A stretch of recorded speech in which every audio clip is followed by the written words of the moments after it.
do you do SOPs for the guys in the field, like how to change a toilet? And I Mm. messaged him back and I was like, dude, if you're hiring guys that don't know how to change a toilet, you got bigger problems, right? Yeah. Yeah. 100%. And it, you know, that's kind of how I think about it. Like Mm. if if I would say let the customer be the judge on whether they installed the toilet good enough. Like Interesting. if they're getting callback, like you might have a certain way that you want a toilet installed. Like this is Mm-hmm. the best way to install a toilet. And Mm-hmm. you can try really hard to enforce all these, this is the best way. But then you're Mm-hmm. gonna get some guy that comes and works for you and he's gonna install a toilet a little different way. And to Mm-hmm. him, that's the best way to install a toilet, right? Yeah. So you Mm-hmm. have two choices. You can fight with him, or you can Mm-hmm. just say, you know what? His way of installing a toilet is good enough. And if the customer's happy enough with it to pay me my money and not complain about it, Mm-hmm. then I'm good. Yep. And that's kind of the Yeah. mindset you got to develop, right?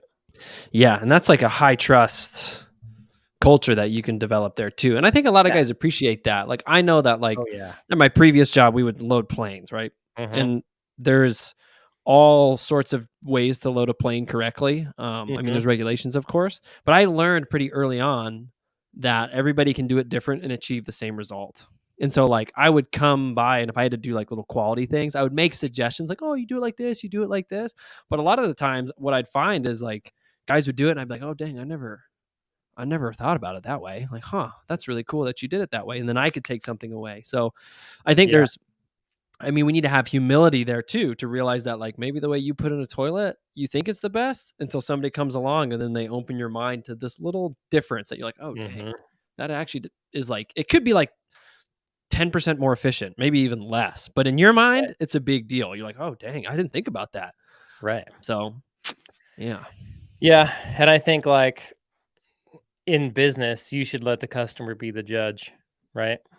Mm, Like hmm. if he was getting a bunch of callbacks on his toilets, Hmm. well then obviously you got a problem. Hey, we need to teach you how to put in a toilet correctly. Figure out figure out where you're going wrong. It's Yeah. pretty easy Yeah. process. What are you doing? Yeah. But yeah, I would let the customer be the judge. If this guy's putting in 100 toilets and never getting a callback or a complaint about a toilet and everybody pays their bill, he must be doing a fine job. Yep, and And you you probably see his name pop up in reviews, so Mhm. that's a good indicator too.